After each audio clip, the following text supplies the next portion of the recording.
स्वेनावधीतमस्तु मा विद्विषावहै।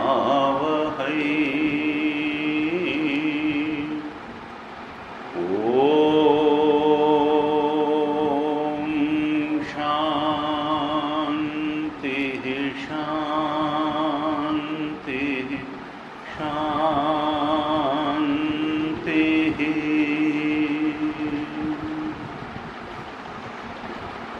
सदाशिवसमारम्भां शङ्कराचार्यमध्यमाम् अस्मदाचार्यपर्यन्तां वन्दे गुरुपरम्पराम्।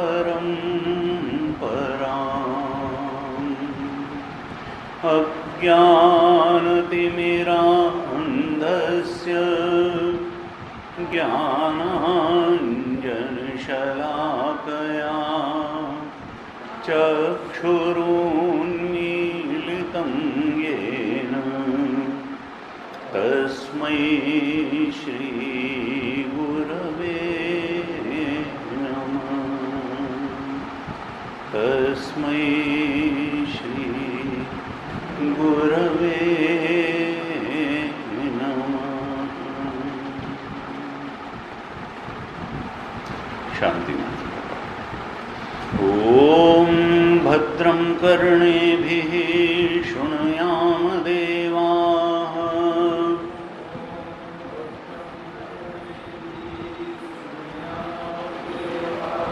भद्रं पश्येमाक्षभिर्यजत्राः।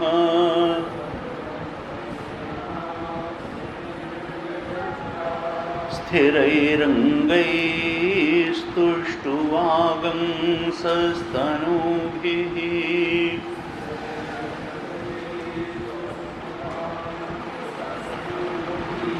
व्यशेम देवहितं यदायुः।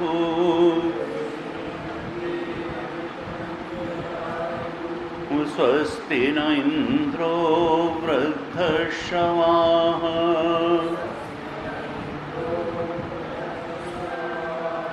स्वस्ति नः पूषा विश्ववेदाः।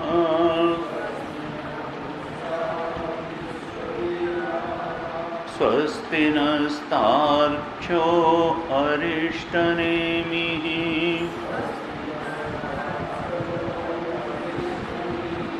स्वस्ति नो बृहस्पतिर्दधातु।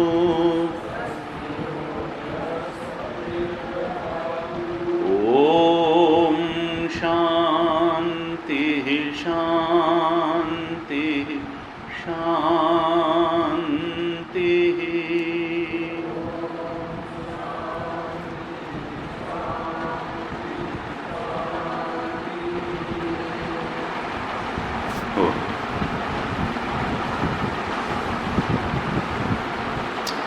वैतथ्य प्रकरण का पाठ करेंगे। जरा ये बुक्स दे देंगे, आप ले लिए, रहने दीजिए, आप बैठो। वाह, ये दोनों आप ले लीजिए। और एक ये वो पीछे जो लेडी बैठी है, हाँ उनको दे, ऊपर वाली।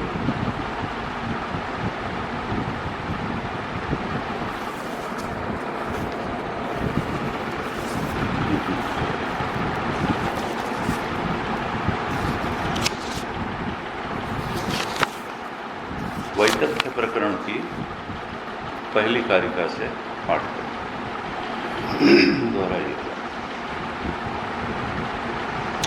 वैतथ्यं सर्वभावानां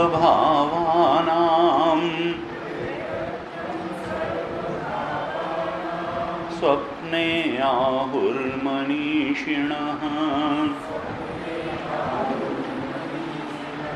अन्तस्थानात्तु भावानां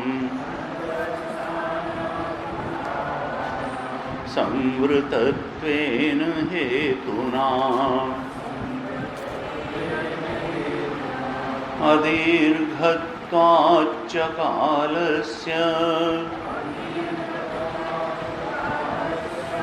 गत्वा देशान्न पश्यति प्रतिबुद्धश्च वै सर्वः तस्मिन् देशे न विद्यते अभावश्च रथादीनां श्रूयते न्यायपूर्वकम्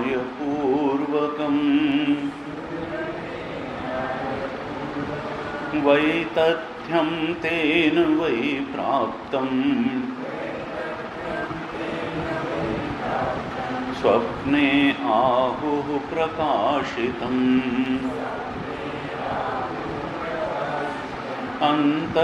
अन्तःस्थानात्तु भेदानाम्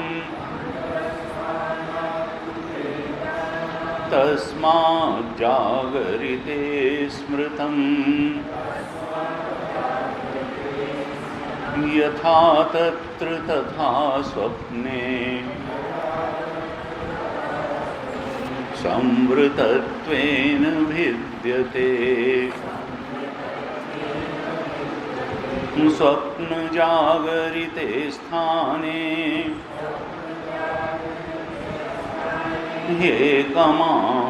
एकमाहुर्मनीषिणः भेदानां हि समत्वेन प्रसिद्धेनैव हेतुना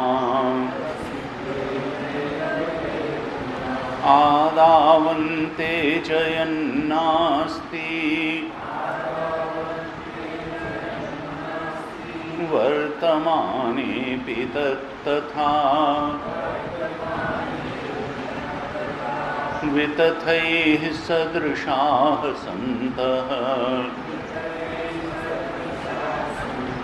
अवितथा इव लक्षिताः सप्रयोजनता तेषां स्वप्ने विप्रतिपद्यते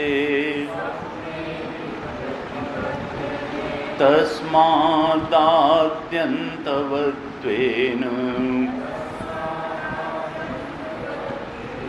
मिथ्यैव खलु ते स्मृताः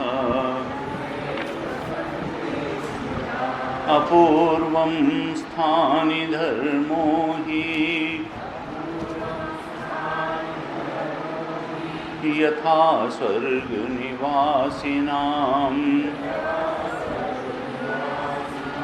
तानयं प्रेक्षते गत्वा यथैवेह सुशिक्षितः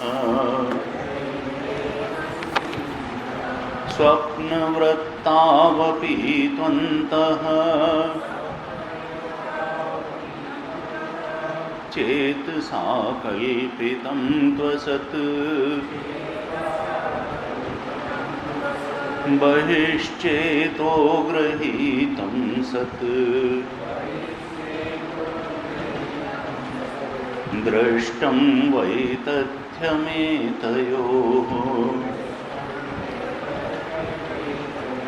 जाग्रद्वृत्तावपि त्वन्तः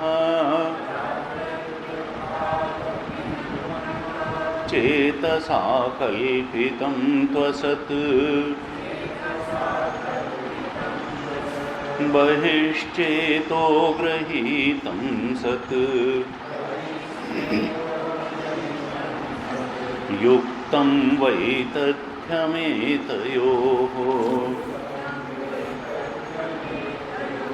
उभयोरपि वैतथ्यं भेदानां स्थानयोर्यदि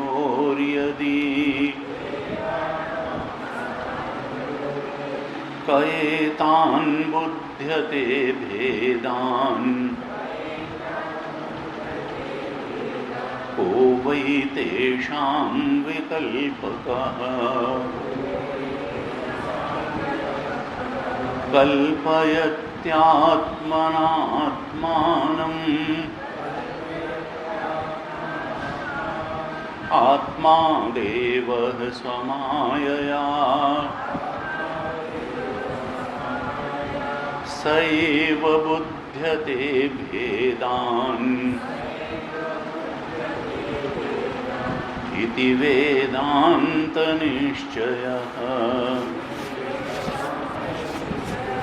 इति वेदान्तनिश्चयः।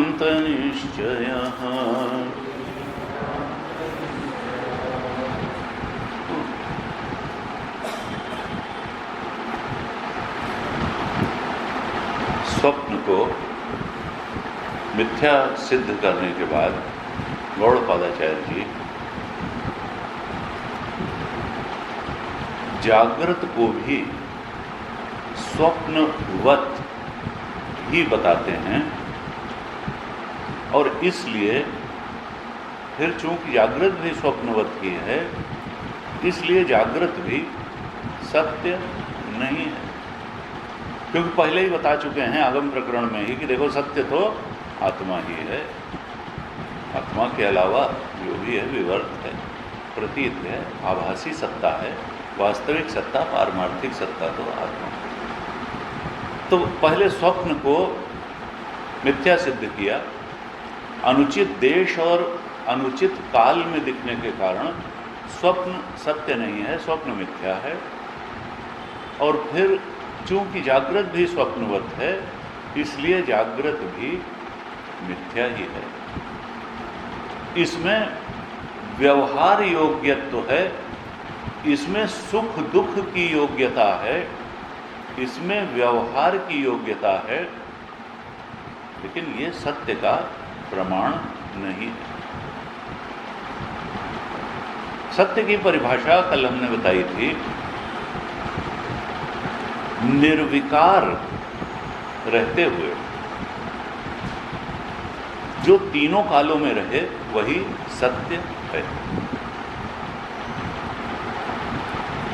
निर्विकार रहे, तीनों कालों में रहे, तो उसको कहते हैं सत्य। और ऐसी सत्ता किसकी है? मन तो विकारी होता है, मन की भावनाएं भी तीनों कालों में एक जैसी नहीं होती, बुद्धि के विचार तीनों कालों में एक जैसे नहीं होते, कभी तमोगुण से ग्रस्त होता है, कभी रजोगुण से, कभी सतोगुण से। तो यहाँ संसार में अंदर से बाहर तक, यानी आत्मा से इतर, हमारे अपने शुद्ध चैतन्यमय से इतर अलग कोई भी एंटिटी, कोई भी चीज़ ऐसी नहीं है जो कि निर्विकार हो और तीनों कालों में एक जैसी। लेकिन फिर भी कई बार चूंकि हम जन्म जन्मांतर से अविद्या और अविद्याजन्य मान्यताओं में ही जीते आ रहे हैं, हम का मतलब ये जीवत्व की उत्पत्ति ही आत्मज्ञान के कारण है। नहीं तो जीवत्व तो अपने आप में मिथ्या है। अपने स्वरूप को, आत्मस्वरूप को, आत्मा के ब्रह्मत्व को जब भूल जाता है तब फिर जीव बन जाता है, चिदाभास बन जाता है। जब चित स्वरूप को भूल जाता है तो चिदाभास को ही अपना स्वरूप मान लेता है।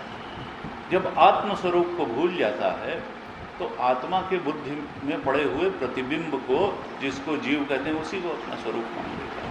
और फिर बुद्धि के मान अपमान को अपना मानता है, मन के सुख दुख को अपना मानता है, और शरीर की जन्म मृत्यु को अपना मानता है। तो इस तरह से भ्रांत धारणाओं में, क्यों? क्योंकि मूल में अज्ञान है, आत्मा का अज्ञान, अपने मूल स्वरूप का अज्ञान। तो आचार्य गौड़पादाचार्य जी कहते हैं, देखो स्वप्न तो मिथ्या है, लेकिन तुम जिन तर्कों के कारण जागृत को सत्य माने बैठे हो, उन तर्कों में कोई दम नहीं है, कोई ताकत नहीं है। तुम्हारी मान्यताएं अविचार सिद्ध हैं। चूंकि तुमने कभी ठीक तरह से विचार ही नहीं किया, तुम्हारी मान्यता विचार पूर्वक बनाई ही नहीं गई है, इसलिए तुम असत को ही सत मान करके बैठे हो, तुम मिथ्या को ही सत्य मान करके बैठे हो। देखो, जैसे स्वप्न मिथ्या है, जागृत भी वैसे ही मिथ्या है। और उसके लिए कहा, देखो तुम्हारी मुख्य रूप से दो धारणाएं हैं कि चूंकि व्यवहार योग्य है इसलिए सत्य है, और सुख दुख देने में समर्थ है इसलिए सत्य है। ये दोनों बातें स्वप्न में लागू होती हैं। व्यवहार भी हो जाता है, सुख दुख की भी प्राप्ति, लेकिन वो सत्य नहीं है। इसलिए ये दो तर्क से ये दोनों बातें सत्यत्व का प्रमाण नहीं है, मानक नहीं है, और इनके आधार पर किसी अवस्था का सत्यत्व सिद्ध नहीं किया जा सकता। फिर ये असत क्यों है, स्वप्न के सदृश क्यों है? तो उसके लिए फिर दो दृष्टांत गौड़पादाचार्य जी ने दिए। कहा, एक तो दृश्यत्वात्, चूंकि दृश्यत्व स्वप्न में भी है, और जैसा दृश्यत्व स्वप्न में है वैसा ही जागृत में भी है। तो दृश्यत्व मिथ्यात्व, यद यद दृश्यत्वम तद मिथ्यात्वम, ऐसी व्याप्ति स्वप्न के दृष्टांत से बनाई जा सकती है कि जहाँ जहाँ तक दृश्यत्व है वहाँ वहाँ तक मिथ्यात्व है।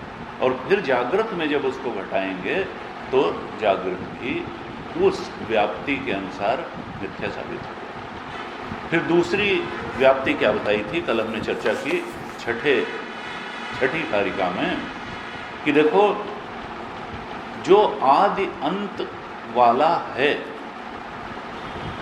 यानी जिसका किसी काल विशेष में आरंभ हुआ है और जो किसी काल विशेष में नष्ट हो जाता है, वो किसी काल विशेष में ही दिखता है, लेकिन वो होता नहीं है, दिखता ही है। आदावंते च यन्नास्ति वर्तमाने भी तत्तथा, जिसका कहीं आदि है, यानी आदि के पहले जो नहीं था, आदि हुई का मतलब उसके पहले नहीं था, और अंत हो गया माने अंत के बाद भी नहीं रहेगा। जो अपने प्रारंभ के पहले नहीं था, जो अपने अंत के बाद में नहीं रहता है, अर्थात जो आदि और अंत वाला है, असल में बीच में भी उसका कोई अस्तित्व नहीं होता, वो तो नाम रूप का आरोपण ही होता है।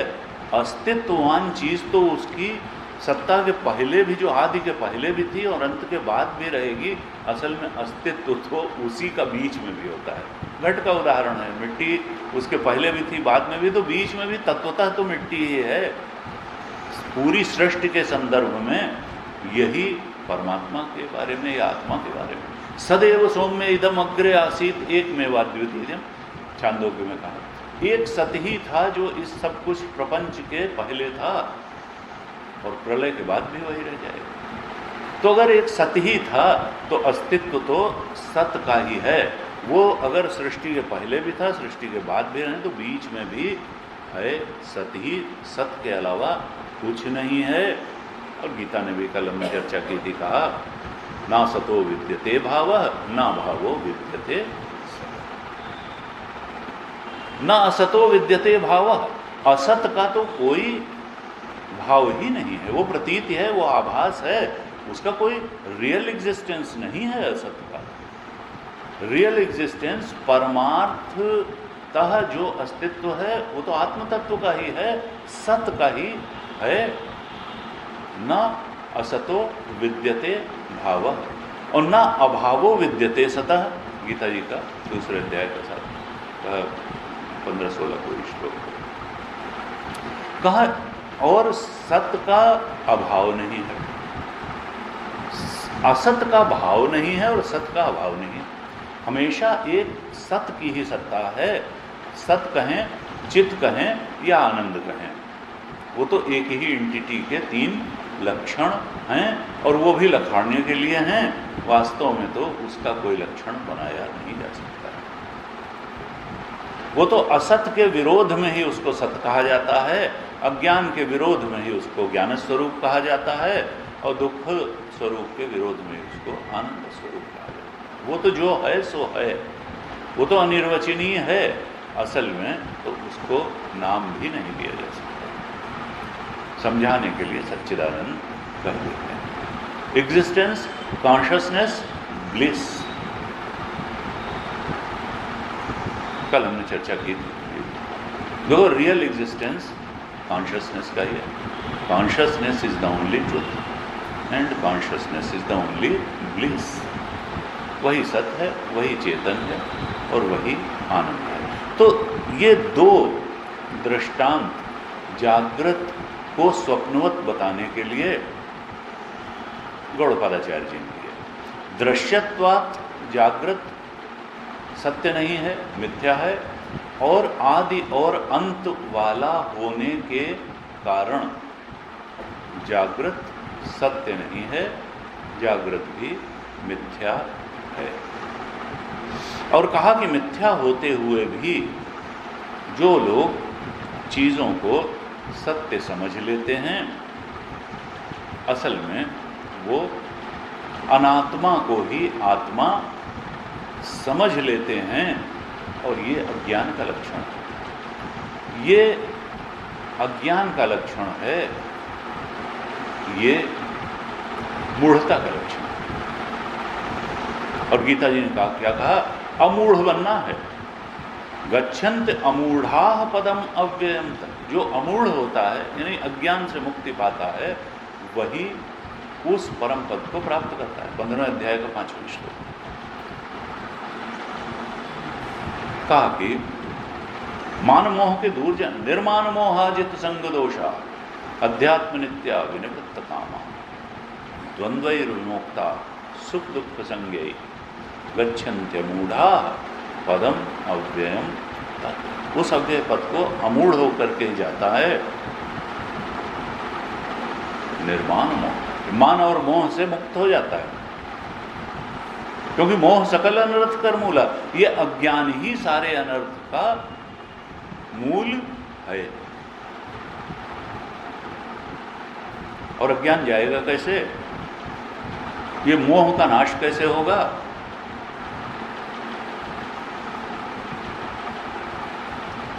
शंकराचार्य जी ने तो कहा कि देखिए, कल हमने चर्चा की थी कि मन की बहुत तैयारी चाहिए, एक प्योर माइंड चाहिए, एक कैपेबल ऑफ कंसंट्रेशन हो ऐसा माइंड चाहिए, एक फुल ऑफ डिवोशन हो ऐसा माइंड चाहिए, तब यह आत्मज्ञान ग्रहण भी हो जाएगा और आत्मसात भी हो जाएगा और इसमें प्रतिष्ठा भी हो जाएगी। ज्ञान योग की पराकाष्ठा आत्म तत्व के ब्रह्मत्व में प्रतिष्ठित होने के लिए हमको कर्मयोग की भी आवश्यकता है, जो मन को शुद्ध कर देगा।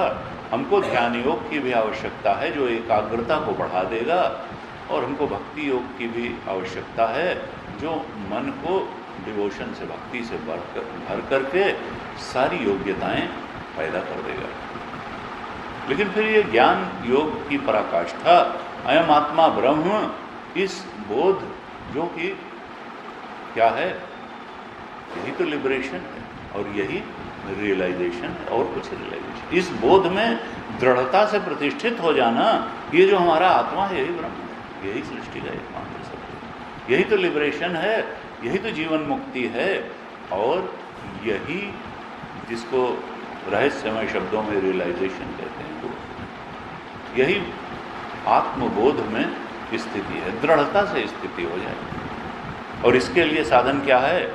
इसीलिए कहा, देखो सत्संग से बड़ा कोई साधन नहीं है। क्योंकि ये जब गुरु वेदांत वाक्य बताएगा, प्रवचन करेगा, तो जाई ही सुनत सकल संदेह।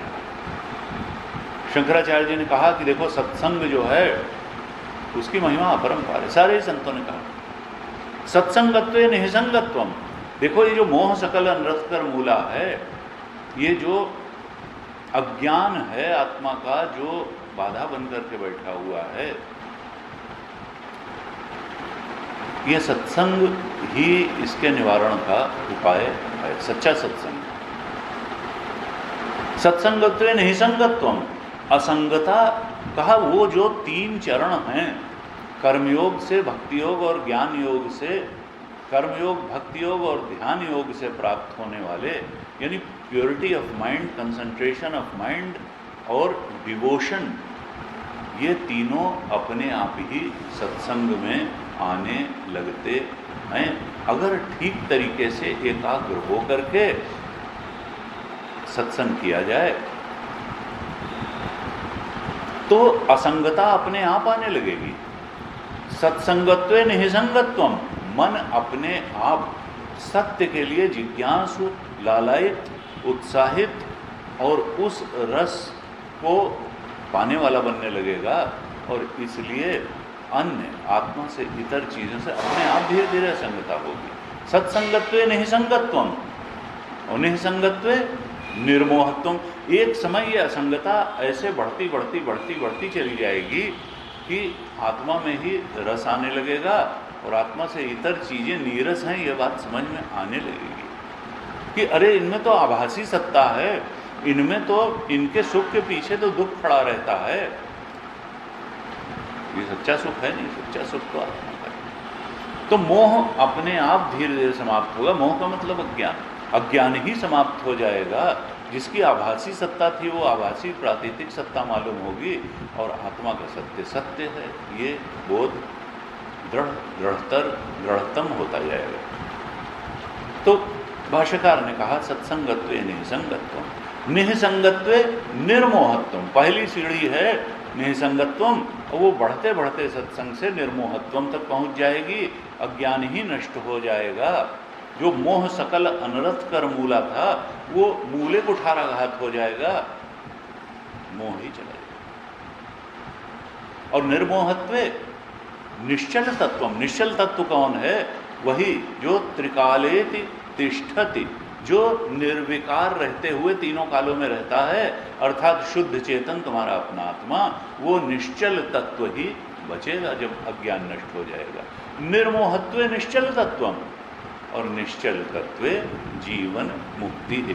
उस आत्मा में, निश्चल तत्व में, निर्विकारी तत्व में, जो जिसका ना आदि है ना अंत है, जो पहले भी वैसा था, आगे भी वैसा रहेगा, वर्तमान में भी वैसा है, उस निश्चल तत्व आत्म तत्व में प्रतिष्ठित होने के बाद यही जीवन मुक्ति है, यही अंतिम लक्ष्य है, ये प्राप्त हो गया। मनुष्य का अल्टीमेट गोल यही है और सारे जीवों का अंतिम उद्देश्य इस बोध की दशा को प्राप्त कर लेना। तो दो तर्क भगवान गौड़पादाचार्य जी ने दिए। एक कहा दृश्यत्वात् जागृत मिथ्या है, और एक कहा आदि अंत वाला होने के कारण ये मिथ्या है। तो इससे व्याप्ति क्या बनी? जैसे वहां व्याप्ति बनी थी यद यद दृश्यत्वम तत् तत् मिथ्यात्वम, जो जो दृश्य है वो मिथ्या है। अब यहाँ छठी कारिका के अनुसार फिर व्याप्ति क्या बनी कि यो यो प्राग भावयुक्त तद तद मिथ्या। यो यो प्राग भावयुक्त, जिसका उत्पत्ति के पहले अभाव है, प्राग भाव, अपने होने के पहले जिसका अभाव था। प्राग माने पहले, अभाव, प्राग भाव माने होने के पहले जिसका अभाव था, जैसे हमारे शरीर। यो यो प्राग भाव युक्ता तत्तद मिथ्या, जो प्राग भाव से युक्त है वो मिथ्या है। और साथ साथ यो यो प्रध्वंसा भाव युक्ता तत्तद मिथ्या, जो जो मिट जाने वाला है, यानी अपने प्रध्वंस के बाद जिसका अभाव हो जाने वाला है, वो भी मिथ्या है। यो यो प्राग भाव युक्ता तत्तद मिथ्या एंड यो यो प्रध्वंसा भाव युक्ता तत्तद मिथ्या।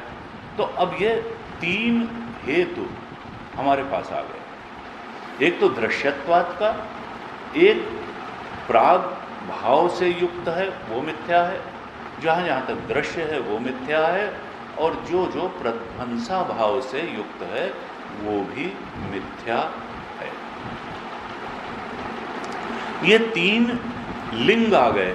लिंग का मतलब क्या है कि इसके आधार पर हम अनुमान कर सकते हैं। भारतीय तर्कशास्त्र में, प्रमाण में लिंग की परिभाषा बताई लिंग परामर्शो नुमाना, लिंग के परामर्श से आप अनुमान कर सकते हैं। धुएं का लिंग अगर दिखेगा, चिन्ह दिखेगा, तो आप अनुमान कर सकते हैं कि वहां अग्नि होगी, क्योंकि अकाट्य व्याप्ति आपको प्राप्त हो गई है कि यत्र यत्र धूमा तत्र तत्र वह्नि। तो धुएं के लिंग से, चिन्ह से आप अग्नि का निश्चित होने का अनुमान कर सकते हैं। इसी तरीके से जहाँ जहाँ दृश्य है, अगर ये अखंडित व्याप्ति आपको प्राप्त हो गई कि यद यद दृश्यम तत्तद मिथ्यात्वम, तो जहाँ जहाँ तक दृश्य है वहाँ तक मिथ्या है, ये बिल्कुल ठीक तरह से आप अनुमान कर सकते हैं। अगर जहाँ तक प्राग भाव है वहाँ तक मिथ्या है, तो जिस जिस चीज़ का प्राग भाव था आप समझ लेंगे कि मिथ्या है। जिस जिस चीज़ का प्रध्वंसा भाव है उसको ठीक तरह से अनुमान किया जा सकता है इस चिन्ह से कि ये मिथ्या है। वर्तमाने भी तथा, वर्तमान में दिख रहा है, अनुभव में आ रहा है, उसके साथ व्यवहार हो रहा है, लेकिन वो सत्य नहीं है मिथ्या ही। इस प्रकार से कहा कि देखो, जो चीज़ें पहले नहीं थीं, जो चीज़ें बाद में नहीं रहती हैं, असल में वो कभी नहीं हैं, उनका अधिष्ठान ही है, वो सुपर इम्पोजिशन है, अध्यसित हैं, वो प्रतीति मात्र हैं, उनका तत्वतः उनका अधिष्ठान ही है, वो नहीं, वो रज्जु सर्प, वो प्रतीयमान। भाष्यकार ने जब भाष्य लिखा इस कारिका का, तो कहा कि लोक में भी यही धारणा है, मृग तृष्णिकादि तन मध्ये अपि न अस्ति इति निश्चितम लोके। कहा इसलिए भी जागृत के पदार्थ मिथ्या हैं क्योंकि आदि और अंत में जागृत की सभी वस्तुओं का अभाव है। एक काल विशेष में जागृत की सब वस्तुएं उत्पन्न होती हैं और एक काल विशेष में ही नष्ट हो जाती हैं, इसलिए बीच में भी असल में उनकी प्रतीति है, वो मिथ्या हैं। फिर कहा लोक में भी यही निश्चय है कि मृग तृष्णिका आदि में जो मृगजल है वो न पहले था न बाद में है और इसलिए बीच में भी नहीं है। वहाँ मृगजल की प्रतीति है, मृगजल है नहीं। कथा तथा इमें जागृत दृश्याभेदा, ऐसे ही मृगजल की तरह से जागृत के दृश्य के भी भेद हैं। कहा जो मृगजल सदृश ही यहाँ के भेद, यहाँ के पदार्थ हैं। अविनाशी सत्ता केवल आत्मा की है। अविनाशी तो तद्विद्धि येन सर्वमिदं ततम्। अविनाशी तो उसी को जानो जिससे ये सब कुछ व्याप्त है आत्मतत्व से, इसके अलग कुछ नहीं है आत्मतत्व। आत्मतत्व पर ही ये जगत, ये जीवत्व, ये ईश्वरत्व सब सुपर इम्पोजिशन है। सत्ता तो आत्मा की ही है। सत्य वही है जिसका कभी नाश नहीं होता और जिसकी कभी उत्पत्ति भी नहीं होती है। वही सब कुछ में है, वही हमारे अंदर है, वही बाहर है। इस तरह से ये तीन दृष्टांत, तीन हेतु, तीन व्याप्तियां आचार्य गौड़पादाचार्य जी ने बताई स्वप्नवत जागृत को समझाने के लिए। अब सातवीं कारिका में क्या कहते हैं, पूर्व पक्ष आता है। पूर्व पक्ष एक प्रश्न उठाता है कि देखो, जो आपने स्वप्न के दृश्यों को कह दिया कि भाई स्वप्न के दृश्य तो मिथ्या हैं और जागृत के दृश्य स्वप्न के ही समान हैं और इसलिए जागृत के दृश्य भी मिथ्या हैं, हम इस बात को ठीक नहीं मानते हैं। क्यों? क्योंकि जागृत के पदार्थों में एक प्रयोजनता दिखाई देती है। है। जागृत के पदार्थ के जो हैं वो सब प्रयोजन हैं। जागृत के पदार्थों में एक प्रयोजनता दिखाई देती है। क्या तर्क देता है कि देखो, अगर दोनों एक तरह हैं तो तुमको अगर भूख लगी है, दृश्याम अन्नपान वाहनादयः क्षुत् पिपासादि निवृत्ति कुर्वन्तः गमनादि कार्यम च सब प्रयोजना दृष्टाः। कहता भाई बिल्कुल साफ दिखाई देता है कि आपको अगर कहीं जाना है, गमनागमन आदि कार्य करना है, कहीं जाना है, कहीं से आना है, तो जागृत की ही कार आपको चाहिए होगी। सपने की गाड़ी में चढ़ करके आप कहीं जावा नहीं सकते हैं। स्वप्न जागृत के पदार्थों में एक सप्रयोजनता है। आपको अगर भूख लगी है, क्षुत् पिपासा की निवृत्ति के लिए अन्नपान चाहिए, भूख लगी है तो भोजन चाहिए, प्यास लगी है तो पानी चाहिए। सपने के लड्डू खा करके भूख नहीं मिटेगी। सपने की गाड़ी में बैठ करके आप आ जा नहीं सकते हैं। जागृत के सारे पदार्थों में सब प्रयोजनता दिखाई देती है और इसलिए जागृत के पदार्थों की स्वप्न के पदार्थों से आप तुलना नहीं कर सकते हैं। जागृत के पदार्थ जागृत के पदार्थ हैं, स्वप्न के पदार्थ स्वप्न के पदार्थ हैं। और स्वप्न के पदार्थ चूँकि जागृत में न भूख प्यास मिटा सकते हैं, न गमनागमन का कार्य कर सकते हैं, इसलिए ये स्वप्न पदार्थ जैसे नहीं हैं और ये मिथ्या नहीं हैं। और इसलिए जो तुम स्वप्न के दृश्यों की तरह जागृत के दृश्यों को असत कह रहे हो, ये सब तुम्हारी कल्पना है, असल में बात ऐसी नहीं है। ये पूर्व पक्ष ने अपना पक्ष रखा। भाष्यकार कहते हैं देखो इतनी जल्दी मत करो, थोड़ा रुक जाओ, अभी तुम बचकानी बातें मत करो, तुम गलत तर्क से गलत निष्कर्ष पर पहुंच रहे हो। कहते हैं तन्ना, ऐसा नहीं है। वो कहता अकस्मात कैसे। अब ये कारिकाकार ने ही एक्चुअली ये किया है, ये तो पूर्व पक्ष। कारिका क्या कहती है उसी पर भाष्यकार ने लिखा। कारिका क्या कहती है इस पूर्व पक्ष के उत्तर में कि सब प्रयोजनता तेषाम स्वप्ने विप्रतिपद्यते। जो तुम जागृत के पदार्थों की प्रयोजनता दिखा रहे हो, सब प्रयोजनता दिखा रहे हो, तो देखो भूख और प्यास जागृत में भी लगती है और भूख और प्यास सपने में भी लगती है। आना जाना जागृत में भी होता है और आना जाना सपने में भी होता है। देखो जागृत की भूख और प्यास अगर जागृत के पदार्थों से मिटती है तो सपने की भूख और प्यास सपने के ही पदार्थों से मिटती है। अगर जागृत में आना जाना जागृत की गाड़ी से होता है तो सपने में अगर आपको कभी गाड़ी की ज़रूरत पड़ेगी और लगेगा मिल नहीं रहे, परेशान है, कैसे जाएं, नदी सपने की नदी पार करने की सपने की ही नाव चाहिए। जागृत की लाख नावें खड़ी हों तुम उससे नदी नहीं पार कर सकते। इसलिए अगर तुम ये भ्रम पैदा करने की कोशिश कर रहे हो कि जागृत के पदार्थों में तो बहुत सब प्रयोजनता है और स्वप्न के पदार्थों में सब प्रयोजनता है ही नहीं, तो ऐसा नहीं है। जागृत में जागृत के पदार्थों की सब प्रयोजनता है और स्वप्न में स्वप्न के पदार्थों की सब प्रयोजनता है।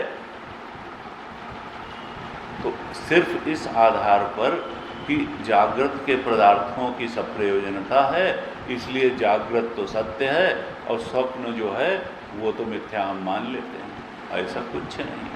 ये कोई तर्क नहीं है सब प्रयोजनता। कहा जागृत के सप्रयोजनता तेषाम स्वप्ने विप्रति, जिन जागृत के पदार्थों को सप्रयोजन होने के कारण तुम सत्य सिद्ध करने की कोशिश कर रहे हो, अवस्था बदलते ही, जागृत से स्वप्न की अवस्था आते ही उन सारे जागृत के पदार्थों की प्रयोजनता उसी तरह से समाप्त हो जाती है जैसे स्वप्न के पदार्थों की सप्रयोजनता जागृत में आते ही समाप्त हो जाती है। इसलिए भाई ये तो जिसकी जहाँ सप्रयोजनता है वहाँ है, एक अवस्था की पदार्थ की सप्रयोजनता दूसरी अवस्था में खत्म हो जाती है, पलट जाती है, बदल जाती है। एक जागृत के पदार्थों की जो सप्रयोजनता है वो स्वप्न में किसी काम की नहीं रह जाती है, विप्रतिपद्यते, वो पलट जाती है। जनक जी का जो दृष्टांत है बड़ा तुलसी बाबा ने कहा, सपने होए भिखारी नृप रंक नाकपति होए, जागे लाभ न हानि कछु तिमि प्रपंच जिय जोए। देखिए लगता है एकदम इसी कारिका से तुलसी बाबा ने कर दिया। सपने में बहुत बड़ा राजा है और सपने में जो है भिखारी हो गया, तो क्या जागने से कोई, जागने में तो फिर राजा ही मिलेगा, उससे लाभ और हानि क्या है? जागे लाभ ना हानि को। इसी तरीके कहा जैसे सपने हुए भिखारी नृप और रंक नाक पर, यहाँ तो रंक है, भिखारी है, और वहाँ इंद्र का राजा हो गया सपने में, तो जागने में तो फिर वैसे मिलेगा वहाँ। कहा इसी तरह से ये प्रपंच, जागृत का प्रपंच वैसे ही छाती पर चढ़ करके बैठा हुआ है जागृत में, जैसे सपने का प्रपंच सपने में छाती पे चढ़ के बैठ जाता है। हाय वह कुछ नहीं, लेकिन ऐसा दुख और सुख देता है जैसे बहुत सत्य हो। राजा जनक ने सपना देखा, अपने महल में कमरे में लेटे हुए थे, अच्छी नींद सो रहे थे, और बस चले गए स्वप्न में। देखा कि सेनापति ने आकर के खबर दी कि पड़ोसी राज्य ने आक्रमण कर दिया, आक्रमण कर दिया है। इन्होंने कहा तुरंत तैयारी करो। सेना सजाई गई, पूरे लाव लश्कर के साथ गए और लड़ाई करी राजा से, लेकिन दुर्भाग्य कि वो हार गए। हार गए तो राजा ने कहा कि देखो तुम भी एक राजा हो, मैं भी राजा हूँ, तुम भले हार गए हो लेकिन हम तुम्हारी हत्या नहीं करेंगे, लेकिन ऐसा करो कि अब ये राज्य हमारा हो गया, तुम कोई राजा वाजा नहीं, तुम निकल जाओ हमारे राज्य से। और फिर वो राज्य से फटे हाल, लड़ाई में घाव वाव भी लग गए थे, और चले, और अपने ही राज्य में उनको कोई भिक्षा देने को, ये सब सपना देख रहे हैं, भिक्षा देने को भी तैयार नहीं हुआ, क्योंकि कहीं नया राजा जो है जेल में न डाल दे कि हमारे शत्रु राजा को तुमने क्यों जो है शरण दी। और फिर ऐसे करते करते वो उस राज्य की सीमा से बाहर चले गए, और देखा कि एक जगह जो है कुछ भिखारियों को भोजन दिया जा रहा है, लाइन में ये भी लग गए, लेकिन जब तक इनका नंबर आया तब तक जो बांट रहा था खिचड़ी वगैरह, उसने कहा भाई अब जो है ख़त्म हो गया, अब ख़त्म हो गया, अब कुछ नहीं बचा है। अब ये बहुत ही, इन्होंने बड़ी मिन्नतें करी कि देखो मैं बीमार हूँ और मेरे इतना घाव लगे हैं, हमें कुछ तो दे दो। तो उसने कहा अच्छा बातचीत से तुम कुछ अच्छे करके लगते हो, लाओ देखता हूँ। तो उसने खरोंच अरोंच करके कुछ कोशिश करके दिया, और जैसे ही ये उसको ले करके खाने जा रहे थे तो एक चील ऊपर से आई और उसने झपट्टा मारा और बस गिरा दिया, और कुछ फेंक चली। अब इनकी नींद उतने में ही खुल गई। कहते हैं जब बहुत ज़्यादा होता है नींद खुल गई, नींद खुल गई और ये बहुत ही पसीने में लथपथ परेशान। और फिर इन्होंने कहा कि ये सच कि वो सच, ये सच कि वो सच, वो जो अभी तक जो मैं सच मान रहा था जिसको, वो सच था, और देखा मैं तो बिल्कुल कुछ है ही नहीं, आराम से लेटा हुआ हूँ। ये सच कि वो सच। सवेरे गए अपने राजकाज के लिए, बैठे जाकर के महल में अपनी सभा में, और कोई राजकाज के लिए कुछ लाए और उनके दिमाग में वही, ये सच कि वो सच, ये सच कि वो सच। परेशान हो गए। अष्टावक्र उनके गुरु थे, वो आए, उनसे उन्होंने कहा महाराज समझ ही में नहीं आ रहा है कि ये सच कि वो सच। उन्होंने कहा तुम इसी भूल में पड़े हुए हो, न ये सच न वो सच, तुम ही सच। दोनों सच, दोनों सच। अवस्था सच नहीं है, अवस्था की अनुभूतियां भी सच नहीं है, अवस्था के पदार्थ भी सच नहीं है, अवस्था की घटनाएं भी सच नहीं है। तुम भोगने वाले ही सच हो, और जब तक तुम भोक्ता बने रहोगे तब तक वो भोक्ता भी सच नहीं है। शुद्ध चेतन जो उसके पीछे बैठा हुआ है सच तो वही है। गीता जी में कहा 13वें अध्याय में, पुरुषः प्रकृतिस्थो ही भुंक्ते प्रकृति जान गुणान कारणम गुण संगोस्य सद सद योनि जन्मसु। अरे सद असद योनियों में तुम्हारे बार बार जन्म, कभी पशु योनि में गए, कभी पक्षी योनि में गए, कभी मनुष्य योनि में, कभी देवता की योनि में, सद असद योनि में जन्म लेने का कारण क्या है कि पुरुषः प्रकृतिस्थो ही भुंक्ते प्रकृति जान गुणान। ये पुरुष प्रकृति में स्थित होकर के जब प्रकृति के गुणों का भोग करने लगता है बस तब ये बंध जाता है। ये अपने शुद्ध चैतन्य की जीव के स्तर पे भोक्ता बन जाता है। जो दृष्टा था, जो शुद्ध चेतन था, वो भोक्ता चेतन बन जाता है, प्रकृति के गुणों का भोग करता है। और यही कारण है नीची ऊंची योनियों में जन्म लेने का। पुरुषः प्रकृतिस्थो ही भुंक्ते प्रकृति जान गुणान। पुरुष जो है प्रकृति के भोग के चक्कर में, गुणों के भोग में पढ़ करके संसारण में पड़ जाता है, सुख दुख में पड़ जाता है। मिथ्या का खुद अपने सत्य अस्तित्व को भुला देता है, और जो असत है बस उसको सत मान लेता है। तो कहा कि देखो न ये सच न वो सच, सच तो तुम ही हो, और तुम भी जीव रूप में सच नहीं हो, तुम आत्म रूप में ही सच है। जो जीव का भी दृष्टा रूप है, भोक्ता रूप में जीव सच नहीं है, भोक्ता जीव का। ये जो ज्ञाता दृष्टा मनता विज्ञाता श्रोता, ये रूप सच नहीं है। ज्ञान मात्र सच है, सन मात्र सच है, आनंद मात्र सच है, दृष्टा मात्र, साक्षी मात्र। कहा कि देखो सच वो है।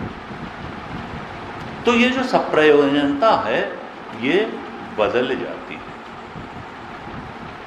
कहते हैं तस्माद आदि अंतवत्वेन मिथ्यैव खलु ते स्मृताः। इसलिए सप्रयोजन होने के बावजूद जागृत की वस्तुओं का प्रयोजन जागृत में है, स्वप्न की वस्तुओं का प्रयोजन स्वप्न में है। ये सप्रयोजनता होने के बाद भी चूंकि ये आदि अंत वाले हैं, स्वप्न के पदार्थ भी आदि अंत वाले हैं और जागृत के पदार्थ भी आदि अंत वाले हैं। तुम्हारी जो व्याप्ति तुम देने की कोशिश कर रहे हो, ये व्याप्ति कहीं ठहरती नहीं है कि यत यत सप्रयोजनता तत्तत् सत्यत्वम, यत यत प्रयोजनत्वम तत्तत् सत्यत्वम। जहाँ जहाँ प्रयोजनता है वहाँ असत्य है, ये कोई व्याप्ति बनती नहीं है। व्याप्ति जो हमने तीन दी हैं वही ठीक है कि यद यद दृश्यत्वम तत्तत् मिथ्यात्वम, यद यद प्राग्भाव तत्तत् मिथ्या, यद यद प्रध्वंसा भाव तत्तत् मिथ्या। जिसका प्राग्भाव जो आदि से पहले नहीं था, जो नष्ट होने के बाद नहीं रहेगा, वो मिथ्या है। कहा चूंकि आदि अंत वाले हैं ये जागृत और स्वप्न के सारे पदार्थ, इसलिए अपनी अपनी अवस्था में भले इनकी सप्रयोजनता है, लेकिन इस सप्रयोजनता के हेतु से इनको सत्य नहीं कहा जा सकता। ये सप्रयोजनता वाला जो तुमने निकाला जो तर्क हेतु, ये कहीं ठहरता नहीं। कहा कि सप्रयोजन होने के बावजूद जागृत के पदार्थ स्वप्न के पदार्थों के समान ही हैं और वो मिथ्या ही हैं। भाष्यकार ने भाष्य लिखा, अच्छा भाष्य, क्या कहते हैं भाष्यकार, थोड़ा भाष्य देख लें। कहा कि देखो, यस्मान् सप्रयोजनता दृष्टा या अन्नपानादीनाम सा स्वप्ने विप्रतिपद्यते। जो जागृत में पदार्थों की सप्रयोजनता है वो सपने में उलट जाती है, बदल जाती है। क्यों? जागरिते ही भुक्त्वा पीत्वा च तृप्तो विनिवर्तित सुप्त मात्र एव क्षुत् पिपासादि आर्तम अहोरात्रो योषितम अभुक्तवंतम आत्मानं मन्यते। क्या है? कहते हैं भाष्यकार कि देखो, ऐसा देखा जाता है कि जागृत में खूब भरपेट खाया उसने, पूरा जो है 5 कोर्स डिनर और 7 कोर्स डिनर उसने जो है लिया, और उसके बाद में आकर के वो सोया और सपना ऐसा आया कि बहुत जोर की भूख लगी है और खाने को कुछ मिल ही नहीं रहा है। अभी अभी खा पी करके पूरा तृप्त हो करके सोया, लेकिन सपना ऐसा देख लिया कि मुझे तो 24 घंटे से कुछ खाने को मिला ही नहीं। वही जनक का सपना। कहा ऐसे ही ऐसा भी होता है कि सपने में तो आप कहीं गए डिनर करने, शादी के निमंत्रण में किसी के यहाँ, और खूब खाया पिया बढ़िया बढ़िया, और जब जागे तो लगा कि भूख लगी हुई है। तो ये एक अवस्था की सप्रयोजनता दूसरी अवस्था में जाती ही नहीं है, ना एक अवस्था की तृप्ति जो है दूसरी अवस्था में जाती है। ये जो है सब बदल जाता है, अवस्था बदलने से सप्रयोजनता बदल जाती है। इसलिए ये सप्रयोजनता सत्यता का कोई प्रमाण नहीं है। जागृत का भोगा हुआ स्वप्न में विपरीत हो जाता है, और स्वप्न का भोगा हुआ जागृत में विपरीत हो जाता है।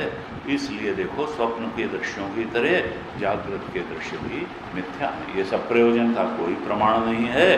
प्रमाण तो आदि और अंत जिसका नहीं है, परमार्थ सत्य यही है। सत्य के बारे में तो यही हेतु है, यही युक्ति है, यही व्याप्ति है कि जिसका जो आदि के पहले भी था, जिसका न कोई आदि है न कोई अंत है, वही सत्य है और वही बीच में भी है। और ऐसा तो देखो आत्म तत्व है। जागृत और सत्व दोनों उस व्याप्ति पर खरे नहीं उतरते। इस तरह से ये 7वें कारिका में कहा। 8वीं कारिका में क्या कहते हैं? पूर्व पक्ष। असल में ये जो हम लोग जिस कारण से जागृत को सत्य मानते हैं, ये कारिकाकार एक एक बिंदु उठाएंगे जो हमारे मन में रहता है कि इस कारण से जागृत सत्य है, और उसका तर्कतः काट करेंगे कि देखो, ये तुम्हारी जो धारणा है, जो इस व्याप्ति, ये व्याप्ति ही ठीक नहीं है, ये तुम्हारी धारणा ठीक नहीं है, और इस कारण से देखो, इस आधार पे तो जागृत को सत्य नहीं कहा जा सकता। अब पूर्व पक्ष क्या कहता है कि चलो ठीक है,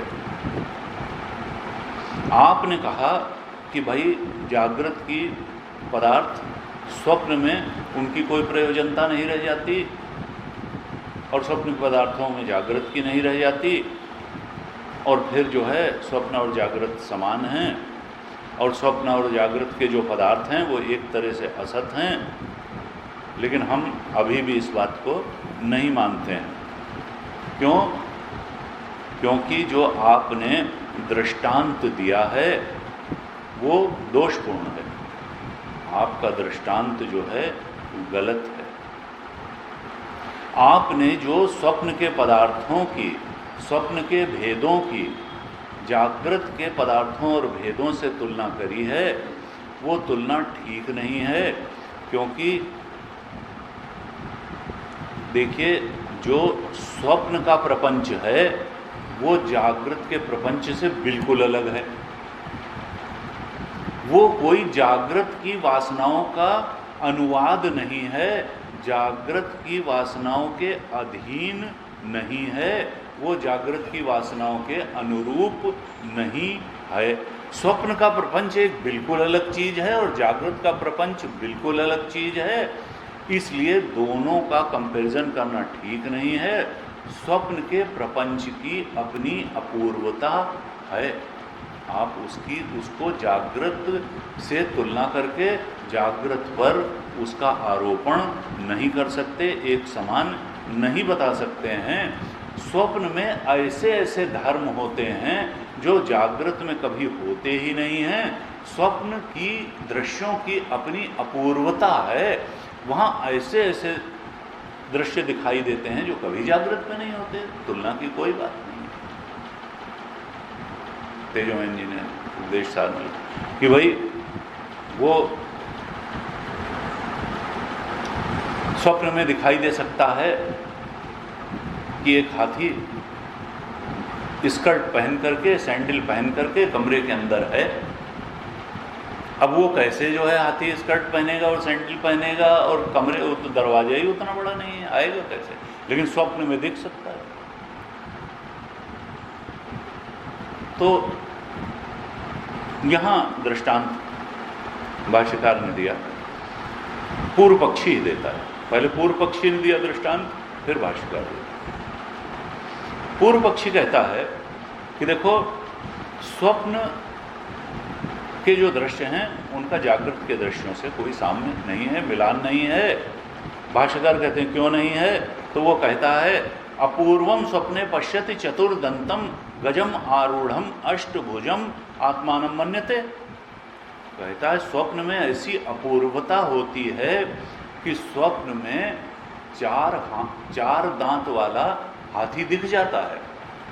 चतुर्दंतम गजम, चार दांत वाला हाथी दिख जाता है। और आरूढ़म अष्टभुजम, और उस पर 8 हाथ वाला व्यक्ति बैठा हुआ दिखता है। 4 दांत वाला हाथी दिखता है और उस पर 8 हाथ वाला व्यक्ति सवार दिखता है। और यह भी दिखता है कि वो व्यक्ति है कौन? कहा यह भी दिखता है कि वो मैं ही हूं, आत्मानम, मैं ही 8 हाथ वाला होकर के उस 4 दांत वाले हाथी पर सवार बैठा हूं। इस तरीके की तो बातें दिखती हैं सपने में, तो आप कैसे कह सकते हैं कि जागृत का प्रपंच और स्वप्न का प्रपंच एक जैसा है? स्वप्न के प्रपंच की तो बहुत अपूर्वता है, वो तो स्वतंत्र है, वो कैसे जागृत पर आधारित हो सकता है?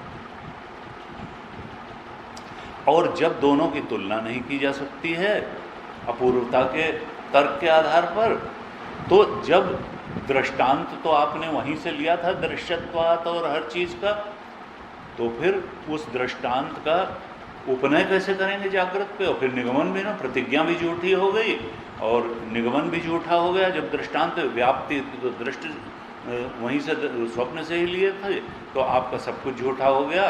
तो इसका मतलब स्वप्न जो है अलग है, जागृत अलग है, और जागृत झूठा नहीं है। सब कुछ उसने अपूर्वम कह करके इनका तर्क कहा कि अब इसमें 2 तर्क दिए हैं। कहा अपूर्वम स्थान धर्मो ही यथा स्वर्ग निवासिनाम। क्या कहता है कि देखिए, स्वप्न के जो दृश्य हैं उनमें अपूर्वता होती है, यानी जागृत में जैसे नहीं देखे जाते हैं वैसे स्वप्न में देखे जाते हैं। और वो अपूर्वता किस तरीके की होती है? जैसे सुना जाता है कि स्वर्ग में रहने वाला जो देवताओं का राजा इंद्र है वो 1000 आंखों वाला है, सहस्राक्ष कहते हैं, 1000 आंखें हैं। तो जैसे इंद्र आदि के सहस्र नेत्र या अपूर्वता स्वर्ग निवासियों की सुनी जाती है, ऐसे ही स्वप्न में भी अपूर्व धर्म हैं। तानयम प्रेक्षते गत्वा यथा एव इह सुशिक्षिता। एक दूसरा दृष्टांत देता है कि जैसे स्वर्ग के निवासियों में अपूर्वता है, ऐसे ही जैसे स्वर्ग के निवासियों में अपूर्वता है, ऐसे ही स्वप्न के दृश्यों में अपूर्वता है। और दूसरी बात कही कि जैसे कोई मार्ग को जानने वाला सुशिक्षिता है, जैसे कोई मार्ग को जानने वाला सुशिक्षित पुरुष मार्ग विशेष के संबंध में सुशिक्षित पुरुष उस मार्ग से जा करके जहां अपना जो लक्षित स्थान है वहां के दृश्यों को देख लेता है। उसी प्रकार से ये जो स्वप्न दृष्टा है वो स्वप्न पदार्थों को उसी प्रकार से जाकर के देख लेता है जैसे इस जागृत में कोई मार्ग को जानने वाला अपने एरिया से जाकर के दूसरे स्थान पे जाकर के वहाँ के दृश्यों को देख लेता है। ऐसे ही जब हम जागृत से स्वप्न में जाते हैं तो जाकर के वहाँ के दृश्यों को देख लेते हैं। लेकिन यहाँ के दृश्य यहाँ का सत्य हैं और वहाँ के दृश्य वहाँ का सत्य हैं। आप दोनों की तुलना करके एक जैसा नहीं कह सकते। बद्रीनाथ बद्रीनाथ है, देहरादून देहरादून है, दिल्ली दिल्ली है। कहा देखो देशा तानयम प्रेक्षते गत्वा, उसी प्रकार से जाकर के देखता है जैसे इस लोक में एक जगह से जाकर के कोई दूसरी जगह देखे। अब भाष्यकार ने जब भाष्य लिखा तो लिखा कि देखो तुम फिर बात को ट्विस्ट कर रहे हो, तुम गलत दृष्टांत से एक बात को सिद्ध करना चाह रहे हो। अपूर्वता सत्यत्व का प्रमाण नहीं है। अपूर्वता यानी यहाँ जैसा है वहाँ दूसरी तरह है, वहाँ तीसरी तरह से है। ये जो अपूर्वता है ये सत्यत्व का प्रमाण नहीं है। अपूर्वता उपाधि बदलने के कारण आ रही है। अपूर्वता जो है वो उपाधि का धर्म है। यही दृष्टा जब स्वप्न की उपाधि वाला हो जाता है तब दृश्य बदलते हैं, और जब जागृत की उपाधि वाला होता है तब दृश्य जागृत की अवस्था के अनुसार होते हैं। असल में वो उपाधि वाला सत्य है, उपाधि और उसके दृश्य सत्य नहीं है। ये अपूर्वता जो है वो दृष्टा के कारण अपूर्वता नहीं है, ये उपाधि के कारण अपूर्वता है। कहा जब एक देश से जा करके व्यक्ति दूसरे देश में वहाँ के दृश्यों, पदार्थों, चीज़ों, प्राणी पदार्थ, परिस्थितियों को देखता है तो वहाँ के दृश्य अलग हो सकते हैं, लेकिन उनकी सत्ता अलग नहीं है। जैसा देहरादून के घट की जितनी सत्ता है उतनी ही सत्ता बद्रीनाथ के घट की है, उतनी ही सत्ता दिल्ली के घट की। सत्ता के मामले में कोई अंतर नहीं है, सत्ता वैसी ही है। आकार अलग हो सकता है, प्रक्षेपण अलग हो सकता है, नाम रूप अलग हो सकता है। सत्ता के मामले में कोई अलगाव नहीं है। क्या कहना चाहते हैं भाष्यकार ने कहा कि देखो जैसे अपने देश में घटादि की सत्ता है, अपना देश का मतलब क्या है? जागृत। वैसे ही देशांतर में यानी स्वप्न में भी पदार्थों की सत्ता है। ऐसा नहीं है कि यहाँ के घट की सत्ता कुछ कम है और वहाँ के घट की सत्ता ज़्यादा है, या वहाँ के घट की सत्ता ज़्यादा है और यहाँ के घट की सत्ता कम है। सत्ता की दृष्टि से जैसा मिथ्या यहाँ का घट वैसा ही मिथ्या वहाँ का घट। देशांतर या स्वप्नांतर, स्वप्न का घट भी उतना ही मिथ्या है, वहाँ की पदार्थ प्राणी उतने ही मिथ्या हैं जितने यहाँ के मिथ्या। वो दृश्यत्वाद और प्रागभाव वो व्याप्ति वही काम करेगी। अपूर्वता की व्याप्ति से अपूर्वता जो है सत्यत्व का प्रमाण बन नहीं सकता है, क्योंकि अपूर्वता सत्ता के कारण नहीं आ रही है, दृष्टा के कारण नहीं आ रही है।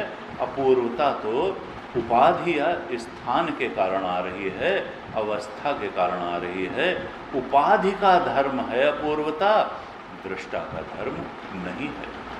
जो त्रिकाले तिष्ठत है, जो निर्विकार सत्ता है, उसके कारण अपूर्वता नहीं है। जो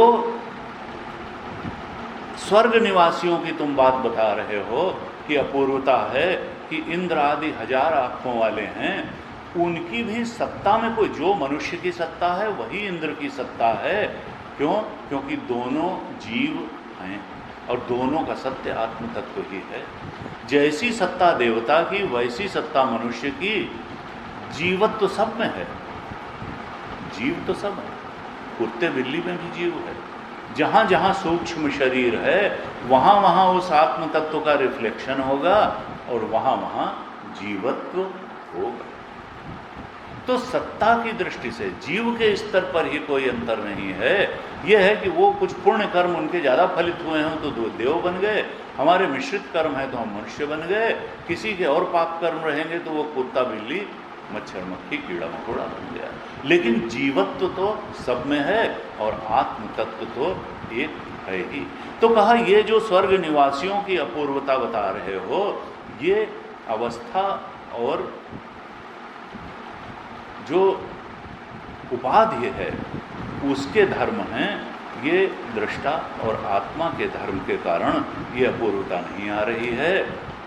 देशांतर में भी चीज़ों की सत्ता वैसी है और स्वर्ग आदि निवासियों में भी वैसी ही है।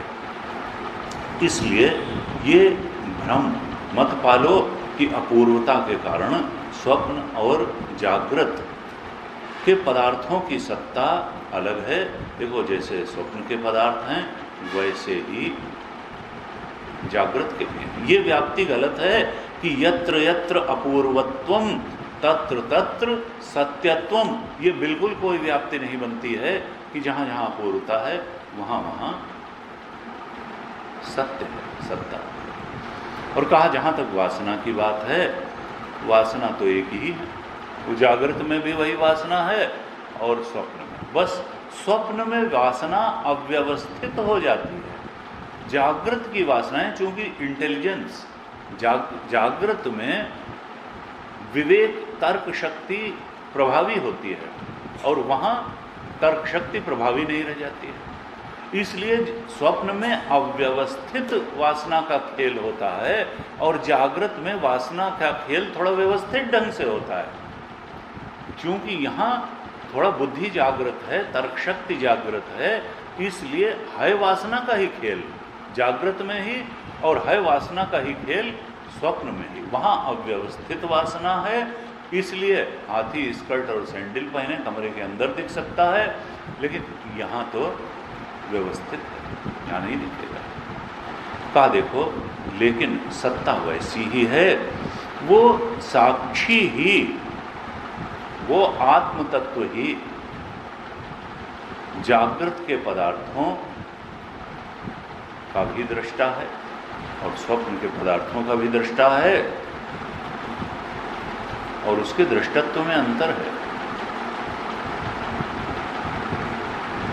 दक्षिणामूर्ति स्तोत्र में कहा विश्वम दर्पण दृश्यमान नगरी तुल्यम नित्यांतर्गतम पश्यन्नात्मनिमायया बहिर्बोधभूतम यथा निद्रया यह साक्षात कुरुते प्रबोध समये आत्मानमेव अध्ययम तस्मै श्री गुरुमूर्तये नमोइदं श्री दक्षिणामूर्तये। विश्वम दर्पण दृश्यमान नगरी तुल्यम। ये विश्व तो एक ऐसी नगरी है जो आत्मा के दर्पण में रिफ्लेक्ट हो रही है खाली। असल में जो देशांतर में जाकर के जैसे देखता है वैसे आत्मा नहीं देखता, वो तो अपने अंदर ही। उपदेक्षन्ति ते ज्ञानम ज्ञानिनः तत्त्वदर्शिनः यज्ञात्वा न पुनर्मोहम एवं यास्यसि पांडव येन भूतानि अशेषेण द्रक्षसि आत्मनि अथोमयि। तुम अपनी आत्मा में ही अर्जुन सब कुछ को देखोगे, बाहर नहीं देखोगे जैसे जीव देशांतर में जाकर के देखता है ना। सब कुछ पश्यन् आत्मनि मायया बहिर्वोद्भूतम, देखता तो अंदर ही है, तुम्हारी आत्मा के अंदर ही ये विश्व है, लेकिन तुम चूंकि चिदाभास मान करके बैठे हुए हो इसलिए लगता है कि संसार बाहर है। आत्म रूप से अपने आप को जान लेने पर संसार बाहर नहीं है, अंदर है।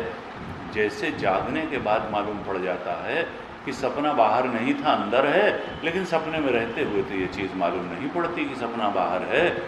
सपना जो है ऐसा लगता है कि सपने में भी कुछ बातें अंदर हैं, कुछ बातें बाहर हैं।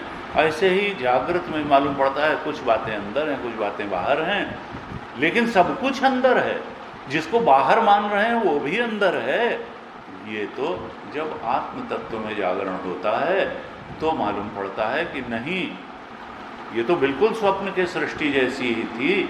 स्वप्न में जिन बातों को बाहर मान रहे थे वो भी जागने के बाद अंदर निकली, और जिन चीज़ों को अंदर मान रहे थे वो तो अंदर निकली ही। बिल्कुल यही स्थिति जागृत की है कि जिन चीज़ों को हम विचारों को, भावनाओं को अंदर मान रहे हैं, असल में वो भी आत्मा के अंदर हैं, और जिन चीज़ों को हम दृश्यमान नगरी मान रहे हैं वो भी आत्म तत्व के अंदर ही हैं, बाहर तो कुछ नहीं। पश्यन् आत्मनि अथोमयि, कृष्ण ने कहा देखो अर्जुन, जब आत्मा में जागरण हो जाएगा तो तुम चाहे अपने आत्मा में सब कुछ देखोगे या मुझे कृष्ण परमात्मा में देखोगे, आत्मा परमात्मा का कोई अंतर नहीं रह जाएगा। एक अखंड सर्वव्यापक तुम्हारा चेतन ही सत्य होगा, और बाकी चीज़ें उस पर सुपर इम्पोजिशन, अध्यास होंगी। सर्प रज्जु सर्प वत्। भाष्य में ये दृष्टांत भी दिया है। न स्वतः सिद्धो दृष्टो स्वरूपवत्। ये सब चीज़ें दृष्टा के स्वरूप की तरह से न जागृत के पदार्थ सत्य हैं न स्वप्न के पदार्थ सत्य हैं, दृष्टा का स्वरूप ही सत्य है। ये कैसे हैं? तो कहा रज्जु सर्प मृग तृष्णिका दीनाम असत्वम। ये चाहे जागृत के पदार्थ हों या स्वप्न के पदार्थ हों, ये तो रज्जु सर्प के समान या मृग तृष्णा के जल के समान इनकी असत्व है, वास्तविक सत्ता नहीं है। इसलिए कहा कि देखो ये जो तुमने अपूर्वत्व की व्याप्ति दी और उसको सत्यत्व का प्रमाण बता रहे हो, इस तुम्हारे हेतु की, इस तुम्हारी व्याप्ति की एकदम प्रतिष्ठा नहीं हो रही है। इसलिए जो हमारा दृश्यत्व का दृष्टांत है सही वही बैठता है, और जहाँ तक दृश्यत्व है वहाँ तक मिथ्यात्व है। और सत्य जिसका प्राग भाव नहीं है, प्रध्यंसा भाव नहीं है, वो आत्म तत्व जिसका न आदि है न अंत है, बीच में भी वही है और सत्य वही है। ये 8वीं कारिका तक भाष्यकार और पदाचार्य जी ने सिद्ध किया। अब आगे फिर और अभी जो पूर्व पक्ष उठाएगा भ्रांत धारणाएं कि नहीं इस कारण से नहीं, इस कारण से नहीं, उसका निराकरण आगे करने वाले हैं। आगे ओम पूर्णमदः पूर्णमिदं पूर्णात् पूर्णमुदच्यते पूर्णस्य पूर्णमादाय पूर्णमेवावशिष्यते। ओम शांति शांति शांति। हरि ओम श्री गुरुभ्यो नमः। हरि